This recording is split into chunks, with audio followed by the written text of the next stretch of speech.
Bonjour à vous tous, on se retrouve aujourd'hui pour l'épisode numéro 1 des histoires des temps anciens contées par Réniel. Pour rappel, mon deuxième roman policier, La Gloire des Guillaume, est une spirale de deux thèmes qui se croisent sans cesse, une enquête policière et une saga familiale sur plusieurs générations. À propos de la saga familiale, je vais vous lire aujourd'hui des textes qui sont intégralement présents dans mon livre à propos des activités militaires de Gabriel au début du XXe siècle. Gabriel, c'est mon arrière-grand-père, c'est le père de Jean. À Tulle, il dut se résoudre à mettre entre parenthèses ses activités professionnelles pendant 2 ans, de 1909 à 1911, afin de faire son service militaire dans le génie à Avignon. Quand il eut juste terminé son service militaire, il reçut une lettre d'un de ses meilleurs camarades de régiment, qui lui aussi terminait juste. Avignon, le 23 septembre 1911. Mon vieux, je t'écris pour la dernière fois du Café Moderne. Enfin, ça y est, je suis Pékin. Je ne peux encore me l'imaginer. Permets-moi tout d'abord de m'excuser d'avoir tant tardé à t'écrire. Mais que veux-tu? Les ennuis de la caserne, et ils étaient devenus très nombreux ces derniers temps. Les grandes manœuvres, auxquelles j'ai pris part. Quelques jours de maladie, quelques jours de consigne. Tout cela m'a empêché de t'envoyer de mes nouvelles. Mais enfin, mieux vaut tard que jamais. Et désormais, j'espère que malgré la distance qui nous sépare, nous conserverons au moins par correspondance les bonnes relations que nous avons nouées au 7e régiment du génie qui n'existe plus, ni pour l'un, ni pour l'autre. Le départ fut émouvant. Beaucoup de bleus, des anciens de demain, avaient les larmes aux yeux.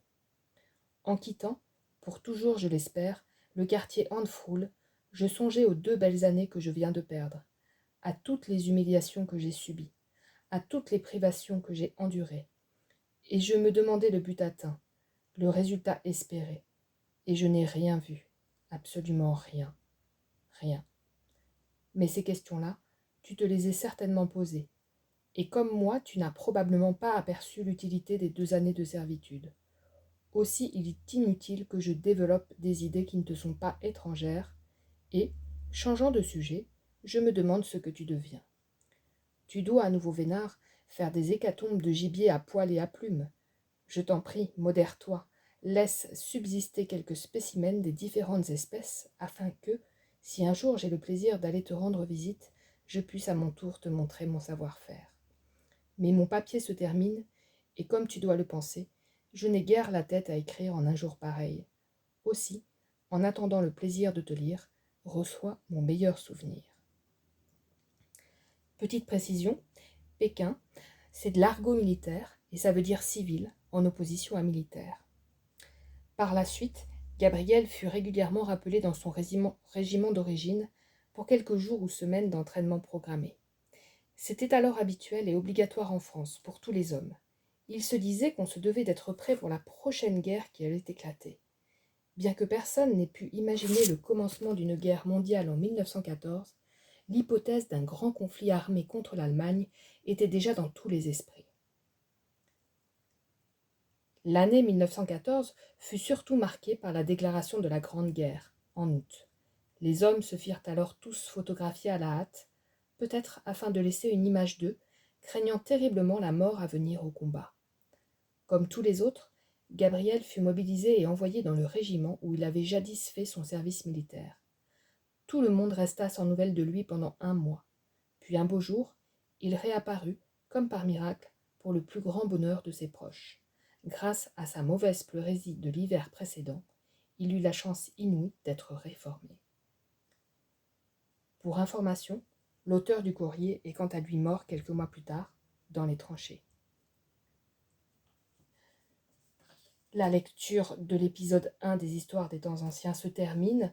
Si vous voulez lire l'intégralité de mon deuxième roman policier, le croisement d'une enquête policière de grande envergure et d'une saga familiale sur plusieurs générations, je vous rappelle qu'il est disponible à la vente uniquement via les éditions CIP Pour le commander, il faut envoyer un mail à scyp2023@gmail.com, scyp2023@gmail.com, et vous pouvez avoir toutes les précisions sur mon site internet eniel.com, en minuscule ENIELL.com.